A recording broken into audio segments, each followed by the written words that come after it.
The ultrasound image felt impossibly heavy in my purse, like it might burn a hole straight through the worn leather.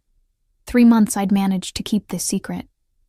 3 months of morning sickness disguised as food poisoning, of loose shirts and strategic scarves, of avoiding the piercing gaze of the man who had claimed me as his own, after one reckless night I couldn't bring myself to regret. I adjusted my uniform, a crisp white blouse and black pencil skirt required for all staff at Centonotti, the most exclusive Italian restaurant in the city, the place where I'd first caught Antonio Russo's eye, where everything had changed. Mia, table 7 needs more wine. Marco, the floor manager, snapped his fingers near my face, breaking my spiral of anxiety. And Mr. Russo's private room needs attending. Elena called in sick. My stomach dropped. I'd been deliberately scheduled away from the private rooms for months now. My own desperate request, after I discovered the pregnancy. After I realized I couldn't tell him. Couldn't risk being trapped forever. I can't. I started, but Marco was already walking away, shouting orders to the kitchen staff.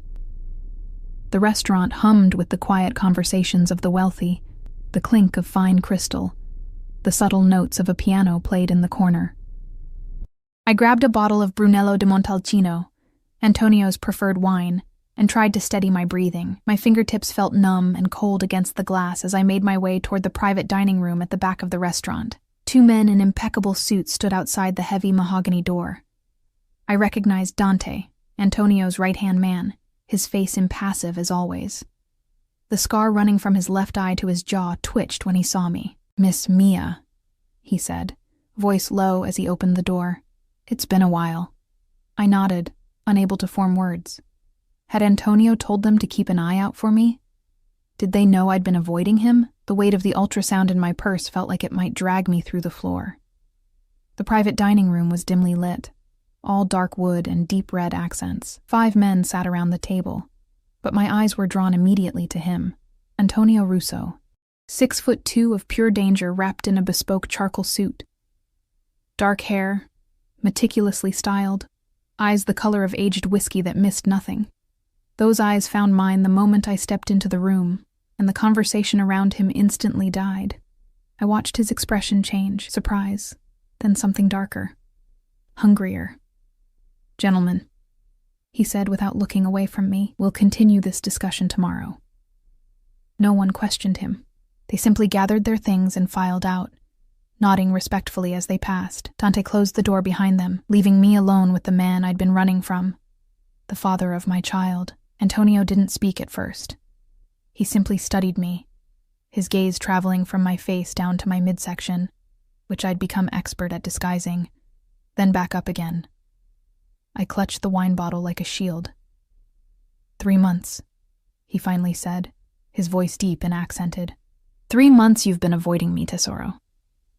I swallowed hard. I haven't been avoiding you. I've been busy. A smile played at the corner of his mouth, but it didn't reach his eyes. Busy. Yes, I see. He gestured to the chair beside him. Sit. It wasn't a request. With Antonio, nothing ever was. I placed the wine on the table and sat, keeping my purse clutched tightly on my lap. My hands trembled slightly, and I knew he noticed. Antonio noticed everything. Pour, he instructed, pushing 2 glasses forward. I did as he asked, focusing on not spilling the deep red liquid. When I finished, he took 1 glass and slid the other toward me. Drink with me, Mia. My heart hammered against my ribs. I can't. I'm working. You can. And you will. His tone remained pleasant, but steel ran beneath it. Unless there's a reason you shouldn't drink. My eyes snapped to his. Did he know? How could he possibly know? He leaned forward, close enough that I could smell his cologne. Sandalwood and something darker, richer. Your friend Elena doesn't have the flu. She came to me, very concerned about you. Said you've been ill in the mornings. Said you've stopped drinking the staff wine after shifts.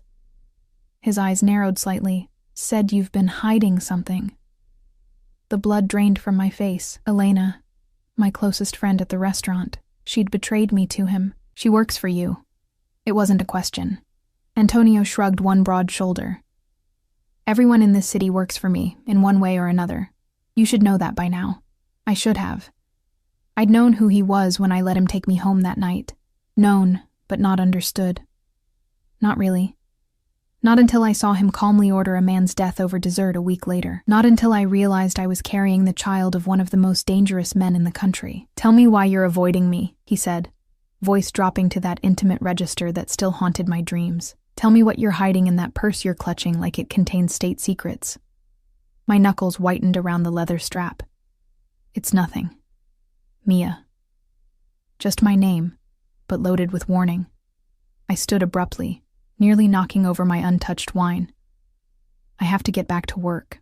In one fluid motion, he was on his feet, towering over me. He didn't touch me. He didn't have to. His presence alone was enough to freeze me in place. 3 months ago, you shared my bed for 2 weeks. You let me touch you, taste you, make you mine in every way possible. Then you disappeared from my life without explanation. His accent thickened with emotion. Now you won't look me in the eye. You won't drink with me. You clutch your bag like it holds your very life. He stepped closer. What happened to the woman who wasn't afraid of me? "I saw what you really are," I whispered. Something flashed in his eyes. Pain, maybe, though I couldn't believe a man like him could be hurt by anything I said. "And what am I, Tesoro? A monster." The word slipped out before I could stop it.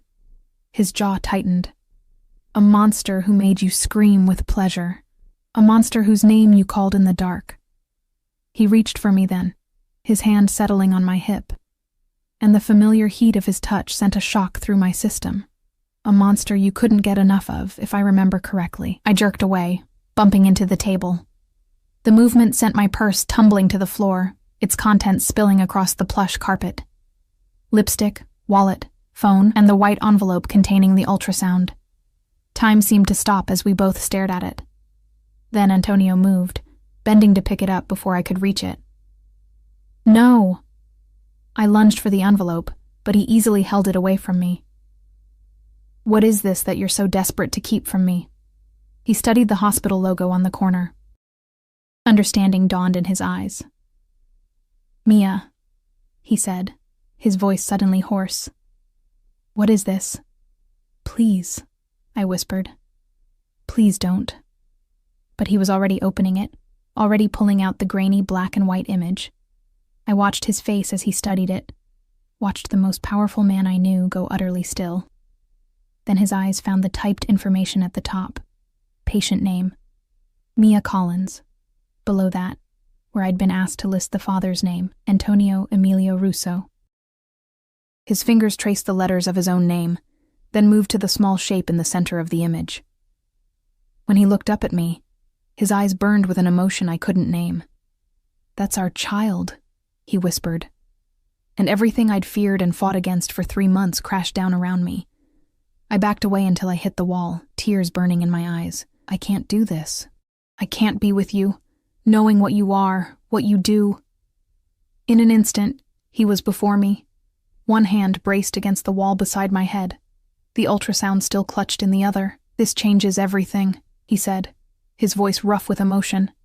"Everything." "Nothing changes," I insisted, even as panic rose in my throat. "I won't raise a child in your world. I won't." His eyes darkened. "You think you have a choice?" He leaned closer, his breath warm against my cheek. "You are carrying my air, Mia. My blood. My future." His free hand came to rest, with surprising gentleness, against my still flat stomach. "You've hidden this from me for months. That time is over. You're coming home with me tonight. I can't. You can. You will." He tucked the ultrasound carefully into his suit pocket and took my arm.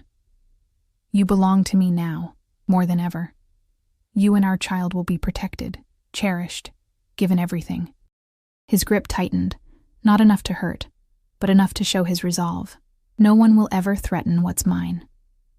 The door opened, and Dante stepped inside, eyes sweeping the room and registering the tension immediately. "Sir?" "Bring the car around," Antonio said, not taking his eyes off me. "Miss Collins will be coming to the estate tonight." Dante nodded and disappeared again, leaving me alone with the father of my child and the weight of a future I'd been desperately trying to avoid. "Please," I tried one last time. You don't understand what you're doing to me. Antonio's expression softened marginally. He reached up to brush away a tear I hadn't realized had fallen. I understand exactly what I'm doing, Tesoro. I'm claiming what's mine. I'm protecting my family. His hand slid to the nape of my neck, holding me in place as he leaned down to brush his lips against my forehead. And I'm never letting you go again. With those words, I knew my life had changed irrevocably. The secret I'd kept hidden for 3 long months was out, and with it, any hope of escape. Antonio Russo had claimed me and our unborn child, and a man like him never surrendered what he considered his. The door opened again, and Dante stood waiting. Antonio's hand settled possessively at the small of my back, guiding me forward into a future I'd been running from since the moment I'd seen those 2 pink lines on a plastic stick. A future bound to a dangerous man who now had the most powerful hold possible over me, our child. The ride to Antonio's estate passed in tense silence. I sat as far from him as the leather back seat would allow, staring out the tinted windows as the city lights blurred past. My body was rigid, hands clasped so tightly in my lap that my knuckles had gone white. I could feel his eyes on me, that unwavering gaze that seemed to see right through me. Dante drove with mechanical precision, his broad shoulders blocking most of my view through the windshield. Another man, Pietro, I vaguely recalled, sat in the passenger seat, his hand never far from the bulge beneath his jacket. Security. Always security. This was the world I'd been desperate to keep my child from. You need to eat, Antonio said suddenly, breaking the silence that had stretched between us since leaving the restaurant. When was the last time you had a proper meal? I didn't answer, didn't look at him. Mia. That commanding tone that brooked no argument. Answer me. Lunch, I muttered, still facing the window. I had a sandwich at lunch. He made a disapproving sound. Not enough. Not for 2. Those words, not for 2, sent a fresh wave of panic through me. This was real. He knew. There was no going back. The car turned onto a private road, trees forming dark sentinels on either side. In the distance, lights glimmered. Antonio's estate, a sprawling mansion set on 50 acres of meticulously landscaped grounds. I'd been here before, during those 2 weeks when I'd foolishly believed I could separate the man from what he did, before I'd understood the full extent of his world. I want to go home, I said quietly, finally turning to face him. Antonio's expression remained impassive, but something flickered in his eyes. You are going home. Your home is with me now. You can't just decide that. I can. I have. He reached into his pocket and withdrew the ultrasound, looking at it again in the dim light of the car. This decided it for us. There is no us, I insisted, my voice barely above a whisper. There was a mistake. A lapse in judgment. His head snapped up, eyes suddenly hard as flint. A mistake? Is that what you call what happened between us? I swallowed hard. You know what I mean. No, he said, voice dangerously soft. Tell me how what we shared was a mistake. Tell me how our child is a mistake. That's not what I... Choose your words carefully, Mia. It was a warning, delivered with deadly calm. The car pulled to a stop before I could respond, and Dante was opening the door on Antonio's side. Antonio tucked the ultrasound back into his pocket and stepped out, then extended his hand to me. I stared at it, paralyzed by the finality of what accepting it would mean. We can do this the easy way or the hard way, Tesoro, he said quietly, for my ears alone. But make no mistake, you are staying here tonight, and tomorrow night, and every night after that. With trembling fingers, I placed my hand in his and allowed him to help me from the car. His grip was warm and secure, sending unwelcome tingles up my arm. My body remembered his touch, even as my mind rebelled against it. The mansion loomed before us, all old-world elegance and imposing stone. Lights glowed in many of the windows, and as we approached the grand entrance, the double doors swung open. A woman in her 60s stood waiting, her silver hair pulled back in a severe bun, her dark eyes assessing me with undisguised curiosity. Sophia, Antonio greeted her. Prepare the blue suite for Miss Collins. She'll be staying with us indefinitely. Sophia's gaze flickered between us, lingering for a moment on my midsection before she nodded. Of course, Mr. Russo. Will she be needing dinner? Yes. Something substantial but gentle on the stomach. Bring it to my study in 30 minutes. I opened my mouth to protest being discussed as if I weren't present, but Antonio's hand tightened on mine in warning. Sophia disappeared inside, and we followed, stepping into the soaring entryway with its marble floors and crystal chandelier. Your things will be collected from your apartment tomorrow, Antonio said, leading me through the house. Make a list of anything you need immediately. You can't just... He stopped, turning to face me fully. I can. I will. You've hidden my child from me for 3 months, Mia. 3 months of a pregnancy I had every right to know about. Your autonomy in this matter ended the moment you decided to keep that secret. Anger flared, cutting through my fear. My autonomy? You think you own me because I'm carrying your child? I think, he said, stepping closer until I had to tilt my head back to hold his gaze, that you made a unilateral decision affecting my flesh and blood. I think you plan to continue making those decisions without my knowledge or consent. His voice dropped lower. And yes, Tesoro, I think that what's mine is mine. You knew who I was when you came to my bed. I didn't know I'd get pregnant, I whispered. Something like a smile touched his lips. No? We weren't exactly careful, were we? All those nights, all those times I took you. How many times did I finish inside you without protection? Did you really think there would be no consequences? Heat flooded my face at his crude reminder of our passionate encounters. That's not what? Not what you want to discuss? Too bad. He resumed walking, pulling me alongside him through the grand hallway toward his study. We have much to discuss, Mia. Starting with why you thought you could hide this from me. The study was exactly as I remembered it. Walls lined with books, a massive desk of dark wood, leather chairs arranged before a fireplace where flames now crackled. The room smelled of him, that sandalwood cologne, fine leather, and something uniquely Antonio. Memories assaulted me, being bent over that desk, his hands in my hair, lying on the soft rug before the fire as he moved above me, sitting in his lap in the high-backed chair as he read to me in Italian. I shivered, crossing my arms protectively over my chest. Antonio noticed, of course. Cold? No. He studied me for a long moment, then crossed to a cabinet and poured himself a measure of amber liquid. Sit, he said, gesturing to one of the chairs by the fire. I remained standing, defiance the only power I had left. I want to go home. You are home. He took a slow sip of his drink. Sit down, Mia, before you fall down. You're pale. I'm fine standing. In 2 strides he was before me, his free hand cupping my chin and forcing me to meet his gaze. You will sit down because you are carrying my child, and you look like you haven't slept in days. You will sit down because if you faint, I will have you confined to bed for the remainder of your pregnancy. His thumb brushed my lower lip. And you will sit down because I asked you to. And I'm rapidly running out of patience. I jerked away from his touch and moved to the chair, sinking into it with as much dignity as I could muster. Antonio nodded, satisfied, and took the seat across from me, placing his glass on the small table between us. Now, he said, leaning forward, elbows on his knees. Tell me why you ran. I stared into the fire, unable to meet his intense gaze. You know why. I want to hear you say it. My fingers twisted nervously in my lap. I saw you, that night at the restaurant, in the back room. I heard what you ordered done to that man. Antonio was silent for a moment. You knew who I was, Mia, what I am. From the beginning. Knowing and seeing are different things, I whispered. I thought I could separate the man from what he does, but I can't.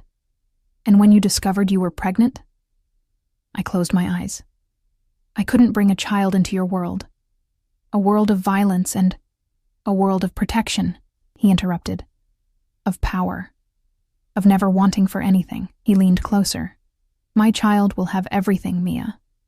Everything I didn't have growing up. Safety. Security. 2 parents. I looked up at that. 2 parents? You think we're going to play house now, be a happy family? Something dangerous flashed across his face. That's exactly what we're going to do. You can't force someone to love you, I said quietly. Love? He laughed, a harsh sound without humor. I don't need your love, Tesoro. I need your obedience, your loyalty. His eyes dropped to my stomach, your body, carrying my air.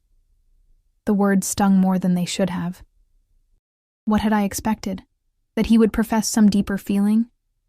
That the weeks we'd spent together had meant something beyond physical pleasure and now, possession. And if I refuse? I asked, raising my chin. Antonio's smile was cold. You won't. You can't keep me prisoner, can I? He gestured around us. Look where you are, Mia.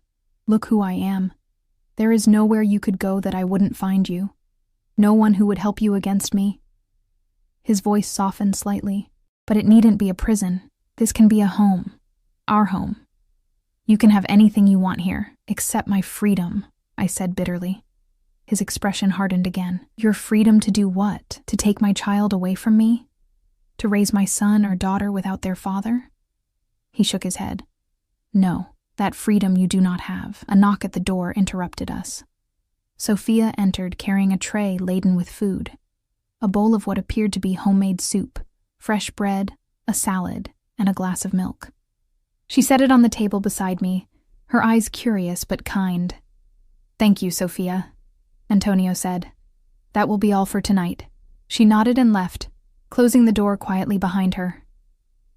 Eat, Antonio commanded. I looked at the food, my stomach rumbling traitorously. I hadn't eaten since that sandwich at lunch, and despite everything, I was ravenous.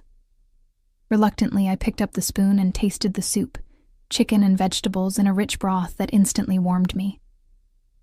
Antonio watched me eat, his expression unreadable. When I'd consumed about half the soup and most of the bread, he spoke again. How far along are you exactly? I set down the spoon. 14 weeks. He nodded, processing this. The morning sickness? Is it bad? The unexpected concern in his voice caught me off guard. It's better now. The first trimester was rough, and you went through that alone. It wasn't a question, but I could hear the accusation beneath it. I had to. No, he said sharply. You chose to. You chose to suffer alone rather than come to me. Rather than let me take care of what's mine. I pushed the tray away, appetite gone. I'm not yours. This baby isn't a possession. Antonio stood abruptly, looming over me. You are mine, Mia Collins. You have been since the first night you came to my bed willingly, since the first time you cried out my name. He braced his hands on the arms of my chair, caging me in. And now you carry my child, my blood. There is nothing in this world more mine than you are in this moment. His face was inches from mine, his breath warm on my skin. Despite everything, the fear, the anger, the resentment, my traitorous body responded to his proximity. Heat pooled low in my belly, my heartbeat quickening. He noticed, of course. A knowing smile curved his lips. Your mind can lie, Tesoro. Your body cannot. I turned my face away. Don't.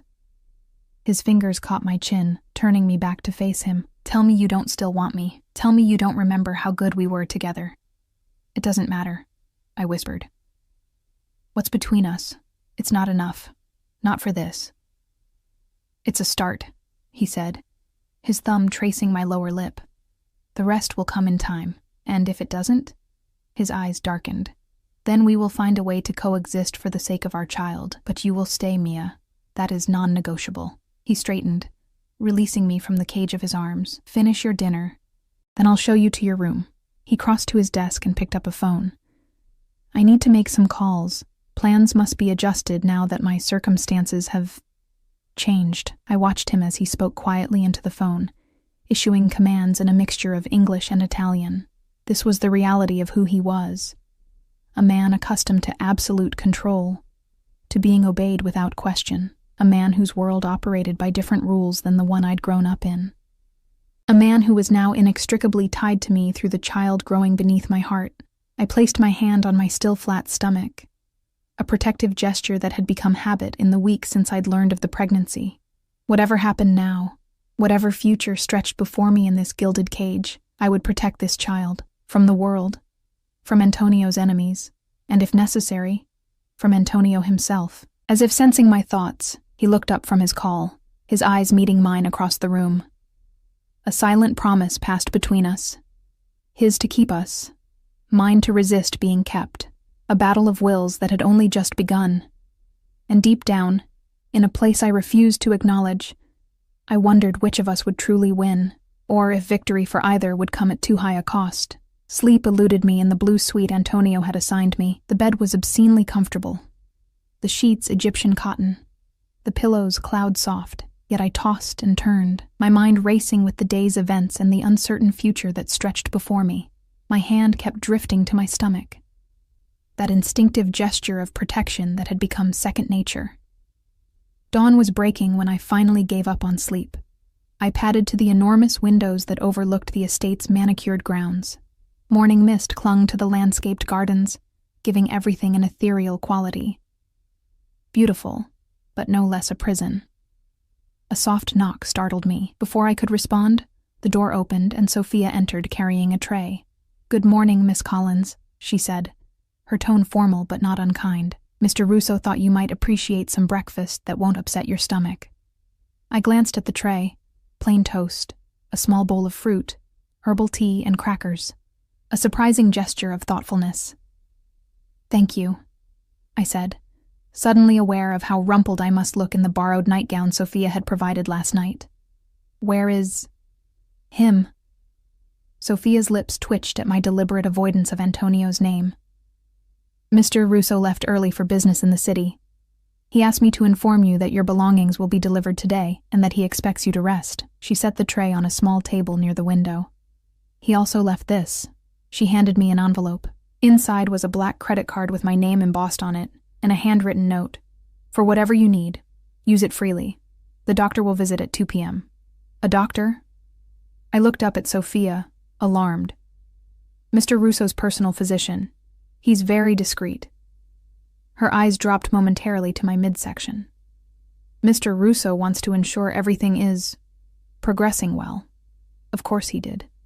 "Control in all things."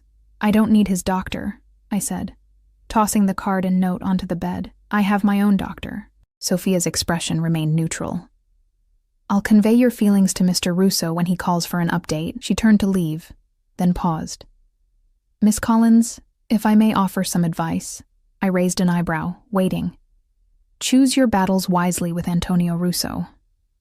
He is not a man accustomed to being denied what he wants." Her eyes softened slightly. "And what he wants, more than anything now, is you and that child safe and well."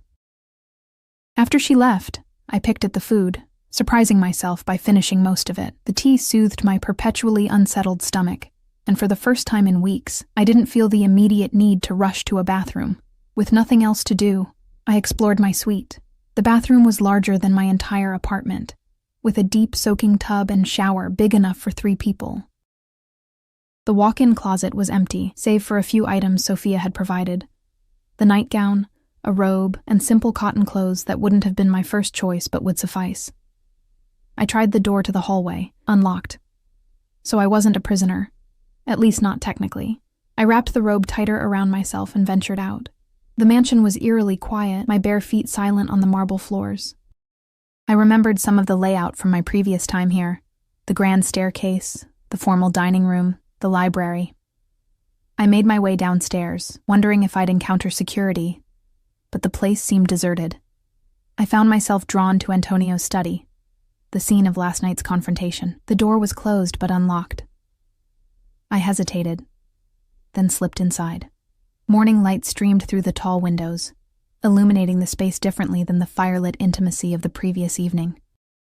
I moved to his desk, running my fingers over the polished surface, remembering, despite myself, how it felt to be pressed against it, his hands firm on my hips, his voice rough in my ear. A framed photograph caught my eye.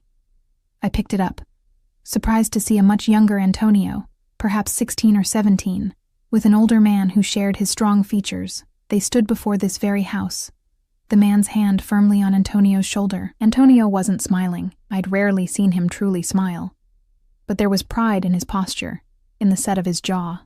"My father," came a voice from the doorway. I nearly dropped the frame, spinning to find Antonio watching me, his expression unreadable. He wore another impeccable suit, though his tie was loosened, suggesting he'd just returned. "I didn't hear you come in," I said, setting the photo down carefully. Clearly. He entered the room fully, closing the door behind him. "Did you sleep?" "Not really." He nodded as if he'd expected this answer. "The doctor will give you something safe for pregnancy, if you'd like." "I told Sophia I don't need your doctor." Antonio sighed, crossing to the bar cart to pour himself water. "Did you eat the breakfast I arranged?" "Yes," I admitted. "Good." He took a drink, studying me over the rim of his glass. "You're exploring." It wasn't a question, but I answered anyway. "I'm trying to understand my prison." His jaw tightened. "This isn't a prison, Mia. Then I'm free to leave?" "No." The single syllable hung in the air between us. "You're not." I crossed my arms. "Then it's a prison, no matter how gilded." Antonio set his glass down and crossed to me in 3 long strides. He didn't touch me, but his presence engulfed me, that unique combination of power, danger, and something undeniably magnetic. "You carry my child," he said, his voice low and intense. "My heir. Do you have any idea what that means in my world?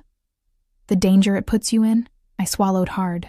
"I didn't ask to be part of your world." "But you are."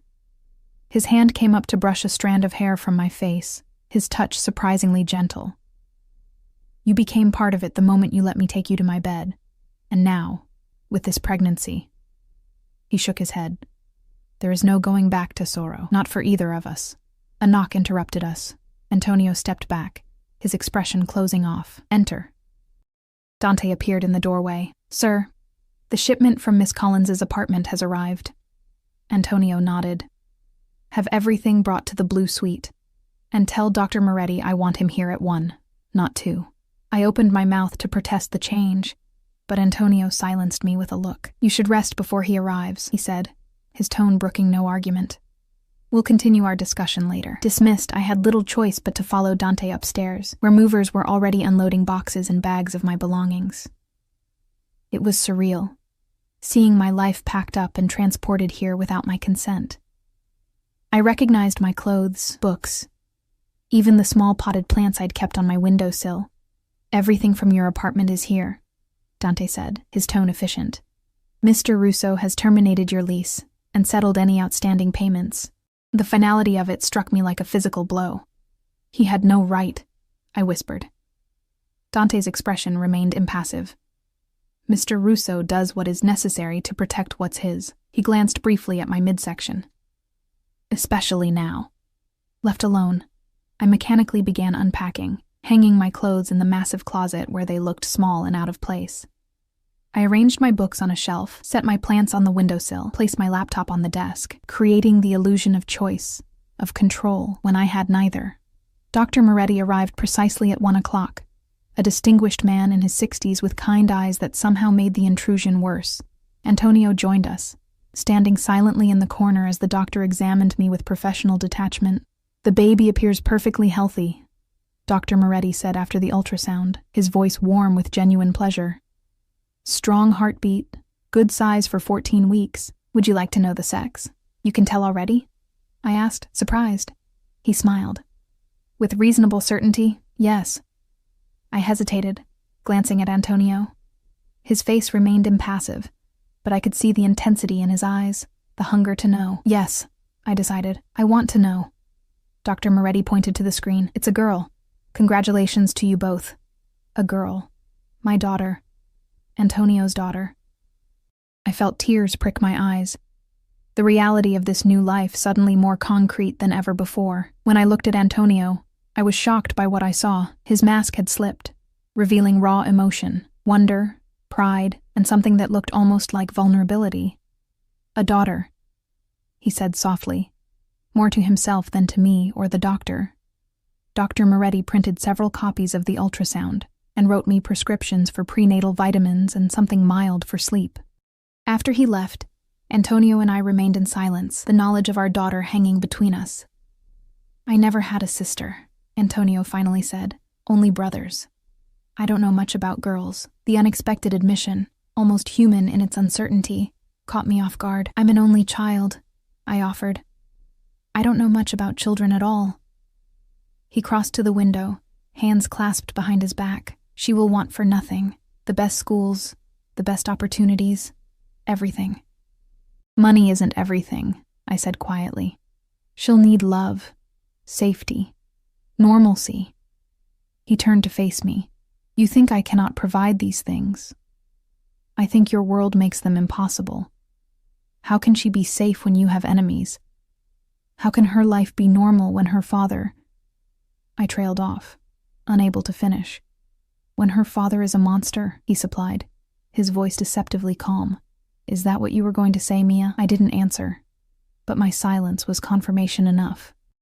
Antonio moved closer until he stood directly before me. Let me be very clear, Tesoro. I may be many things. Dangerous, ruthless, unforgiving to my enemies, but to my family? He shook his head. To my family, I am protection. I am safety. I am whatever they need me to be. Pretty words, I whispered. But they don't change who you are, or what you do. His fingers caught my chin, forcing me to meet his gaze. No, they don't. I am what circumstances and choices have made me. But do not make the mistake of thinking I cannot compartmentalize. That I cannot be one man to the world, and another to my child. His thumb brushed my lower lip. To her mother. The intensity in his eyes made my heart race. Despite everything, despite knowing what he was capable of, my body responded to his proximity with a traitorous heat. He noticed, of course. A faint smile curved his lips. You still want me, even now, even knowing what you claim to know about me.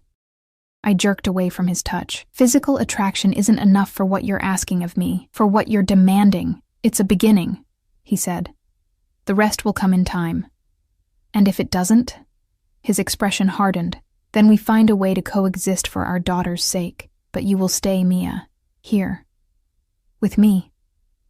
The possessiveness in his tone sent a shiver down my spine. Fear and something else, something I refused to acknowledge. I need some time, I said. To think. To process all of this. Antonio studied me for a long moment, then nodded. Take the rest of the day. Rest. Settle in. He moved toward the door, then paused. Join me for dinner tonight, 8 o'clock in the small dining room. It wasn't a request, but I nodded anyway, too exhausted to fight anymore today. Left alone, I curled on the bed, one hand resting protectively on my stomach. A daughter. We were having a daughter. The abstract concept of pregnancy had suddenly become so much more real. A little girl who would depend on me, on us, for everything. A girl who would be born into Antonio Russo's world, with all its danger and darkness. A girl who might one day look at her father with the same adoration I'd seen in the eyes of his men. Or worse, might follow in his footsteps. I closed my eyes, tears seeping from beneath my lids. How had my life come to this? Trapped in a gilded cage with a dangerous man, carrying his child, torn between fear of who he was and the undeniable pull he still exerted over me. And somewhere, in a corner of my heart I didn't want to examine too closely, a tiny voice whispered that maybe, just maybe, there was more to Antonio Russo than the monster I'd labeled him, the tenderness I'd glimpsed when he learned we were having a daughter, the care he'd taken with the breakfast, with the doctor's appointment. The fierce protectiveness that, while suffocating, came from a place I couldn't entirely condemn. I drifted into an uneasy sleep. Dreams filled with shadowy figures and a small girl with Antonio's whiskey-colored eyes, reaching for me from behind bars of gold. Dinner with Antonio was a carefully choreographed affair. I'd chosen a simple black dress from my own clothes, modest but flattering, showing just enough to remind him of what we'd once shared without suggesting I was offering it again. My small act of defiance in a situation where I had precious little control. The small dining room was intimate, with just a table for 6 set with fine china and crystal. Candles flickered, casting dancing shadows across the walls, and soft classical music played from hidden speakers. It was romantic. Deliberately so, I suspected. Antonio stood when I entered, his eyes tracking my movement with that predatory focus I remembered so well. He wore a charcoal suit that fit his broad shoulders perfectly, no tie, the top buttons of his shirt undone to reveal a hint of tanned skin. "You look beautiful," he said, pulling out my chair. I sat without acknowledging the compliment, though warmth bloomed in my chest against my will. A server appeared immediately with water and what looked like sparkling cider for me, wine for Antonio. "I hope you're feeling better after your rest," he said, taking his seat opposite me, "as well as can be expected for someone whose life has been hijacked," I replied, keeping my voice neutral despite the sharp words. Antonio's lips twitched. "Always so direct, it's one of the things that drew me to you initially. And here I thought it was just that I was convenient, the waitress you could summon whenever you wanted." His eyes flashed dangerously. "Is that what you think? That you were merely convenient?" I shrugged, sipping my water. "You're a powerful man. I imagine women throw themselves at you constantly." "They do," he acknowledged without false modesty. "And yet, I chose you. Only you, for those 2 weeks, and no one since." The admission startled me. "You expect me to believe that? That you've been celibate since I left?" "Believe what you want. It's the truth." He studied me over the rim of his wine glass. "Have you been with anyone else since me?" "That's none of your business." His expression darkened, a muscle twitching in his jaw. "Everything about you is my business now." "Because I'm carrying your child, that gives you ownership of my entire life?" "Because you are mine," he said simply, as if stating an obvious fact. "You have been since the first night. The child only makes it more official." The server returned with our first course. A light salad for me, some kind of seafood appetizer for Antonio. I picked at my food, suddenly not hungry despite the baby's needs. "You need to eat," Antonio said, noticing my reluctance. For her. The mention of our daughter, still so new, so strange to think about, made my hand instinctively move to my stomach. Antonio tracked the movement, his eyes softening fractionally. "Have you thought about names?" he asked, surprising me with the mundane question. I shook my head. "I've been too busy trying to figure out how to manage this situation." "This situation being our child? Or us? Both," I admitted. "I never planned for any of this." Antonio set down his fork. "Tell me something, Mia. If you hadn't seen what you saw that night, if you hadn't learned what I do, would you have told me about the baby?" The question caught me off guard. I considered lying, but something in his intent gaze made me answer honestly. "Yes," I said quietly. "Before that night, I would have told you." He nodded, seeming satisfied with my answer. "And what did you think would happen when you told me? Before you knew the full extent of who I am?" I looked down at my plate. "I don't know. I didn't think that far ahead." "Liar," he said softly, without heat. "You must have had some expectation." I sighed, meeting his gaze again. "Fine. I thought maybe we could try to make something work. Some kind of co-parenting arrangement. I didn't expect declarations of love or marriage proposals, if that's what you're asking." "And now?" "Now I know better," I said, my voice hardening. "Now I know exactly who and what you are." The server returned to clear our plates and bring the main course. Herb-roasted chicken for me, steak for Antonio. The interruption gave me a moment to collect myself, to rein in the emotions threatening to spill over. "You think you know me," Antonio said once we were alone again. "You saw one moment, one necessary business decision, and you think you understand everything about who I am." "You ordered a man killed over dinner," I hissed, leaning forward. "Like you were ordering dessert." "That man was an informant who had gotten 3 of my people killed," Antonio replied, his voice dangerously calm. "He was selling information to a rival organization. His actions resulted in a bloodbath that could have been prevented." I sat back, chilled by the matter-of-fact way he discussed murder. "So that justifies it? In my world, yes." He cut into his steak with precise movements. "There are rules, Mia. Codes of conduct. When they're broken, there are consequences. And you're the one who decides those consequences?" He looked up, his eyes hard. "Yes. That's what it means to be in my position, to make the difficult decisions no one else can make." I shook my head. I can't accept that. I can't raise a child in a world where her father thinks killing people is just business. Antonio set down his knife and fork. Do you think I want our daughter involved in that part of my life? Do you think I wouldn't do everything in my power to keep her separate from it? How can she be separate from it when it's who you are? When it pays for all of this? I gestured around us at the opulent dining room. Because I will make it so, he said with absolute conviction. My father kept that separation for my mother. I didn't know what he really did until I was 16 years old. This surprised me. 16? Antonio nodded.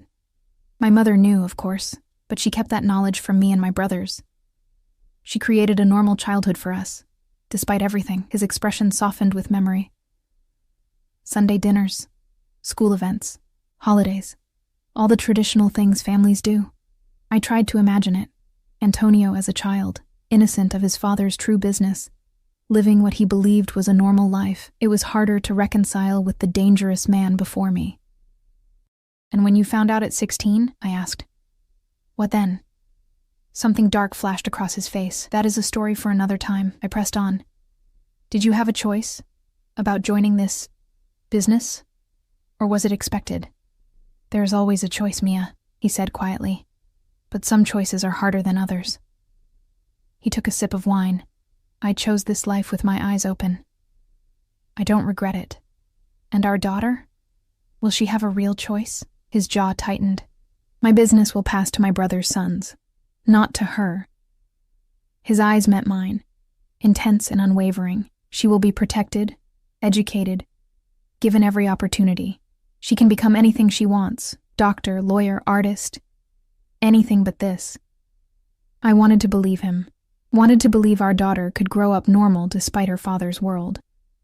But doubt gnawed at me, and if your enemies find out about her, about me, what then?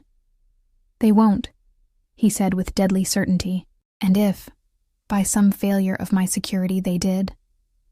His expression turned predatory. They would not live long enough to act on that knowledge. A chill ran down my spine. This was the reality of the man across from me, capable of terrible violence in the name of protection. A man who saw killing as sometimes necessary. A man who would do anything to defend what he considered his.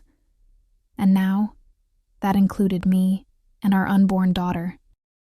The rest of dinner passed in strained conversation about safer topics. The renovations he was planning for the nursery, the doctor's recommendations for my health, the change of seasons approaching. It was almost normal, almost domestic, if I could forget who he was, what he did. But I couldn't forget. Not entirely.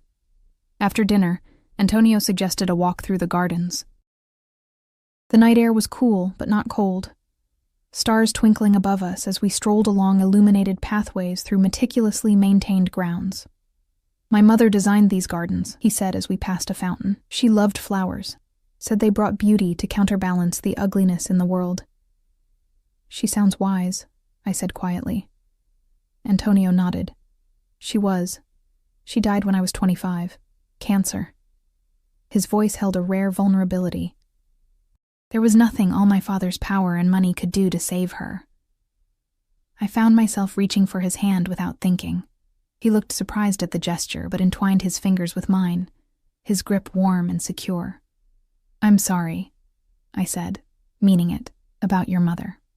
He squeezed my hand gently. She would have loved you, your spirit, your refusal to be intimidated even by me.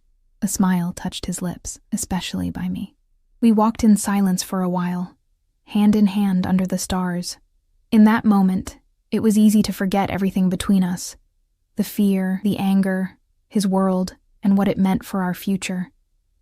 Easy to remember instead the way it had been during those 2 weeks, when I'd thought I could separate the man from what he did. What are you thinking? He asked, breaking the spell. I withdrew my hand from his, that this is all an illusion, a pretty fantasy that can't last. His expression hardened. It's only an illusion if you make it one. Reality has a way of intruding, I said. Sooner or later. We had reached a stone bench overlooking a small pond. Antonio gestured for me to sit, then joined me, close enough that I could feel the heat of his body but not touching. "What would it take, Mia?" he asked, his voice low and intense.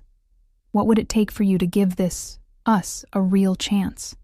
For our daughter's sake, if nothing else." I looked out over the dark water, collecting my thoughts. "I don't know if there's anything you could do or say that would make me comfortable with who you are, with what you do. I can't change the past," he said, "or who I am now. But the future?" He turned to face me fully. "For you and our daughter, I might be willing to reconsider certain aspects of my business." I stared at him, shocked by what seemed like an enormous concession. "What does that mean exactly?" "It means I've been considering legitimizing more of my operations, moving away from certain activities." His expression was unreadable in the dim light. "It's a process that would take time, years perhaps, but it could be done." "Why would you do that?" I whispered.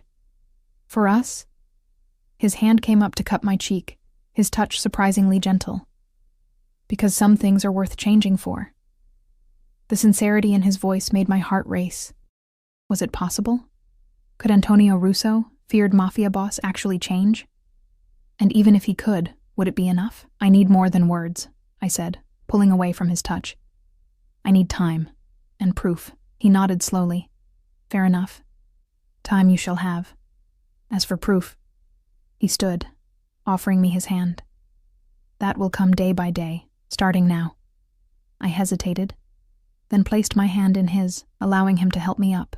We walked back to the house in silence, his hand at the small of my back, protective, possessive. At the foot of the grand staircase, he paused. "Sleep well, Tesoro." He leaned in slowly, giving me time to pull away, and pressed a gentle kiss to my forehead. "Dream of the future, our future." I watched him walk away, conflicted emotions warring within me.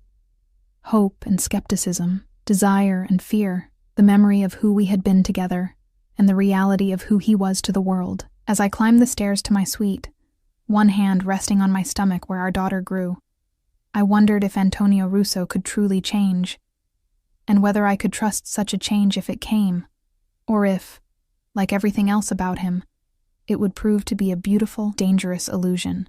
3 months passed in a strange domesticity.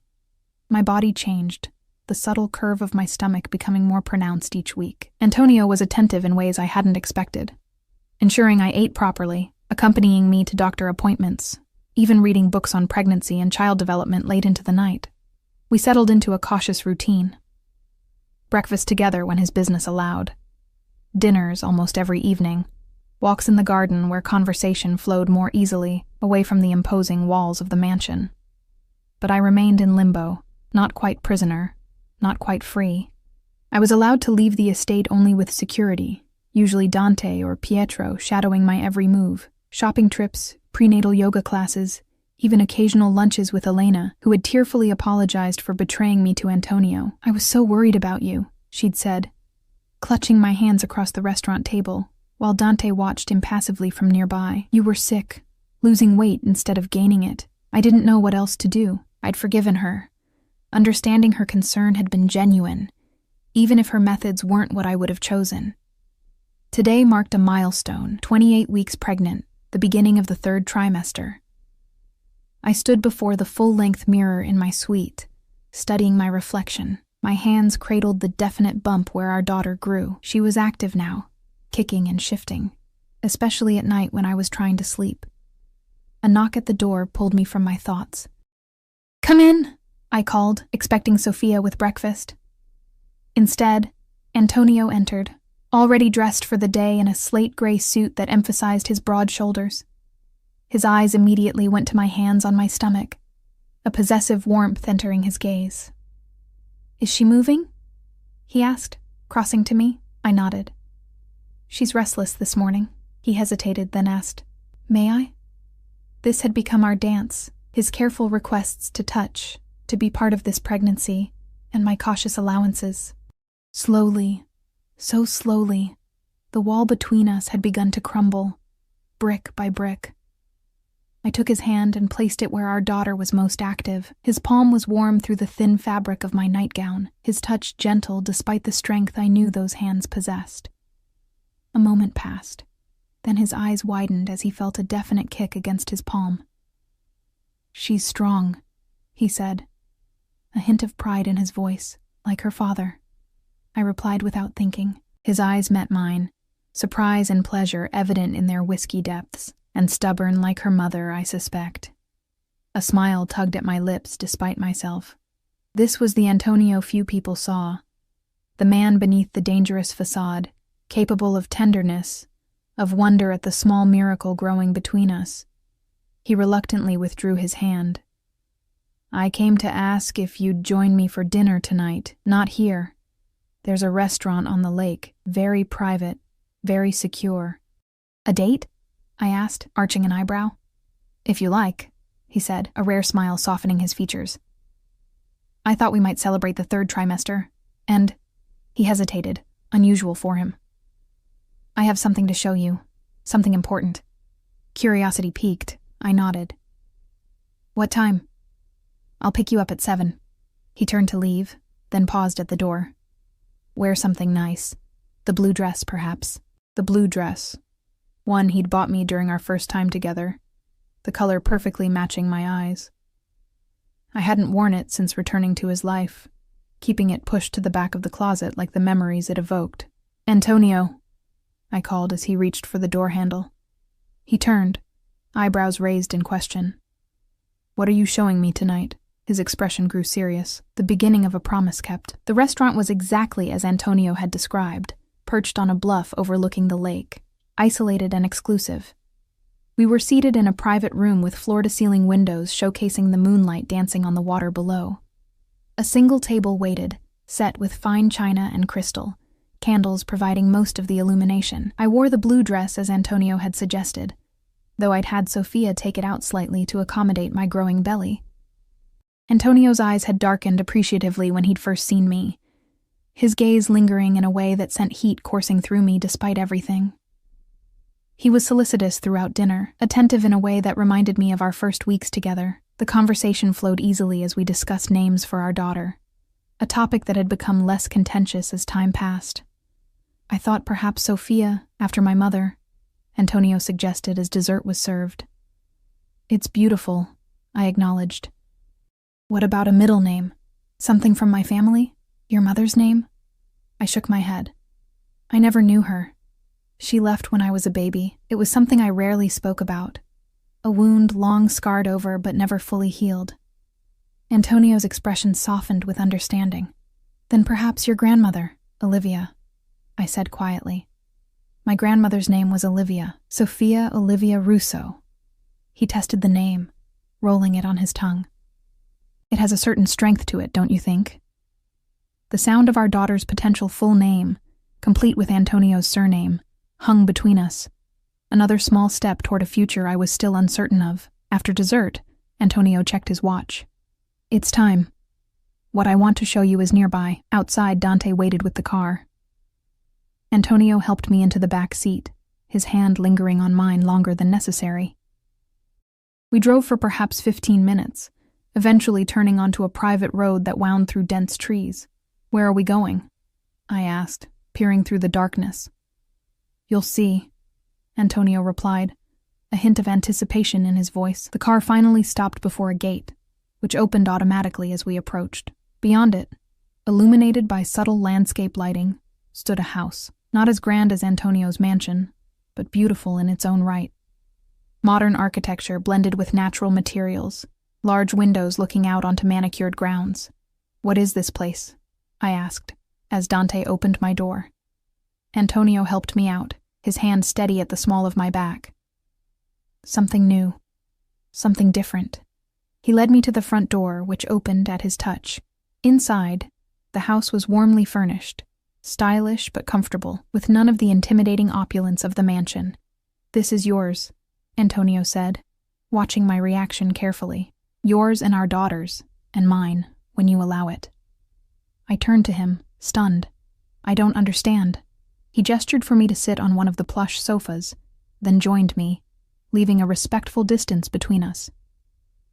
3 months ago, I promised I would change, that I would find a way to give you and Sophia a normal life, away from certain aspects of my world.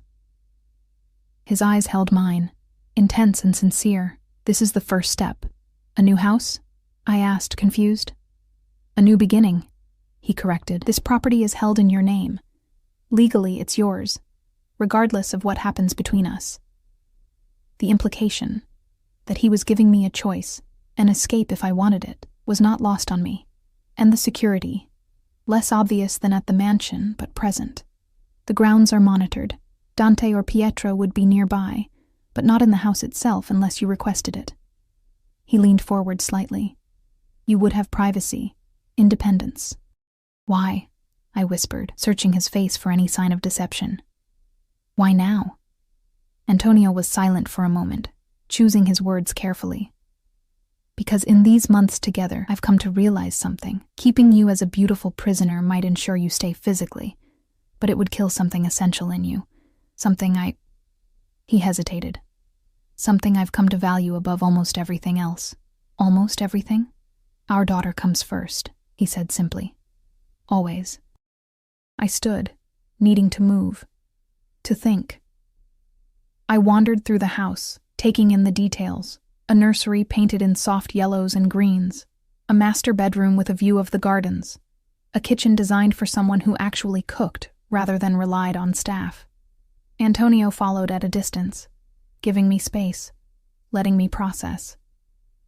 "There's more," he said as I completed my tour, returning to the living room. "Business matters." He withdrew a folder from his jacket and handed it to me. Inside were legal documents, complex, but with certain phrases that stood out. Legitimate enterprises, divestment of interests, restructuring. "What is this?" I asked, looking up at him. "Proof," he said simply. "I've begun the process of transitioning my more problematic holdings into legitimate businesses. It will take time, years, as I told you, but it has begun." His expression was solemn. "My brothers are not happy. Certain associates are concerned, but my decision is final." I stared at him, trying to absorb the magnitude of what he was saying. "You're really doing this? Leaving that life behind?" "Not overnight," he cautioned. "That would be dangerous for everyone, including you and Sophia.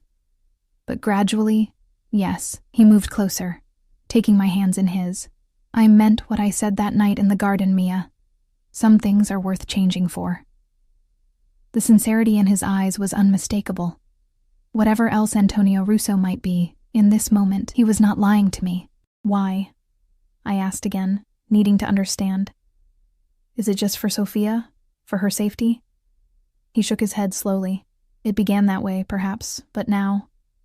His hand came up to cup my cheek. "Now it's for you as well. For us, if there can be an us." "Antonio, I'm not asking for an answer tonight," he interrupted gently. "Only that you consider the possibility. That you give us this a real chance." His thumb brushed my lower lip. "Stay at the mansion until Sophia is born, where the medical facilities and security are strongest. After that, if you choose, this place will be waiting. Your place, where I would be a guest unless invited to be more." Tears pricked my eyes, unexpected and unwelcome. Was this real? Could the dangerous man who had forced me back into his life 3 months ago now be offering me freedom? Choice? "I need time," I whispered. "You have it," he assured me. "All the time you need." His hand slid to the nape of my neck, and slowly, giving me every chance to pull away, he leaned in. His lips met mine, gentle at first, then with growing hunger as I responded despite myself.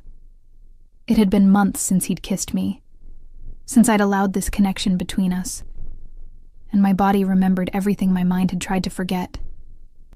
When we finally broke apart, both breathing heavily, his forehead rested against mine.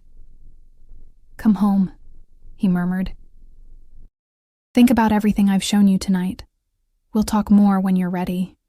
The drive back to the mansion passed in contemplative silence, his hand holding mine on the seat between us. My mind raced with possibilities, with fears, with tentative hope. That night, lying in my bed in the blue suite, one hand resting on my rounded belly where Sophia occasionally kicked, I allowed myself to truly consider a future with Antonio Russo. A man who was changing, slowly, imperfectly, but genuinely, for his daughter, for me. I thought of the house by the lake, a compromise between captivity and freedom. I thought of the business documents, the first concrete evidence of his promised transformation. I thought of the way he'd kissed me, not demanding or possessive, but with a vulnerability I'd never expected from him. And somewhere in the early hours before dawn, as Sophia shifted restlessly beneath my palm, I made my decision. 6 weeks later, I went into labor 2 weeks early. The pain was unlike anything I'd experienced. Wave after wave of contractions that left me gasping. Antonio never left my side, his face pale with concern, as he held my hand, murmured encouragement, wiped sweat from my brow. "You're the strongest woman I know," he whispered as I pushed through another contraction. "You can do this, Tesoro." For 12 grueling hours I labored, cursing him colorfully in both English and the Italian phrases I'd picked up during our months together. He took it all without complaint, his eyes never leaving my face, his grip on my hand steady and sure. And then, with one final monumental effort, our daughter entered the world, red-faced and squalling, perfect in every way. "Sophia Olivia Russo," the doctor announced, placing her on my chest. Through tears, I looked down at her tiny face, her shock of dark hair so like her father's. Antonio leaned close, one gentle finger tracing her cheek with a reverence I'd never seen in him before. "She's beautiful," he whispered, his voice thick with emotion, like her mother. In that moment, watching this dangerous man transformed by love for his daughter, I knew we would find our way forward. Not perfect, perhaps not even conventional, but ours. A family forged in complicated circumstances but strengthened by choice, by change, by the tiny miracle now sleeping against my heart. 1 month later, we moved to the house by the lake. Antonio came to dinner each night, but left afterward, respecting my need for space, for autonomy, until the night I asked him to stay. "Are you sure?" he asked, searching my face for any sign of doubt. I nodded, taking his hand and leading him toward the bedroom we would now share. "I'm sure. We'll take it day by day, but I want to try. For real this time." His smile, rare, genuine, transformative, was answer enough as he followed me into our new beginning. The ultrasound that had changed everything now hung framed in Sophia's nursery, a reminder of the unexpected path that had led us here. Not a fairy tale, not a perfect resolution, but a hard-won second chance for 2 imperfect people and the daughter who had brought them together. And as Antonio wrapped his arms around me that night, Sophia sleeping peacefully in her crib down the hall, I knew that sometimes the most beautiful futures come from the most complicated beginnings.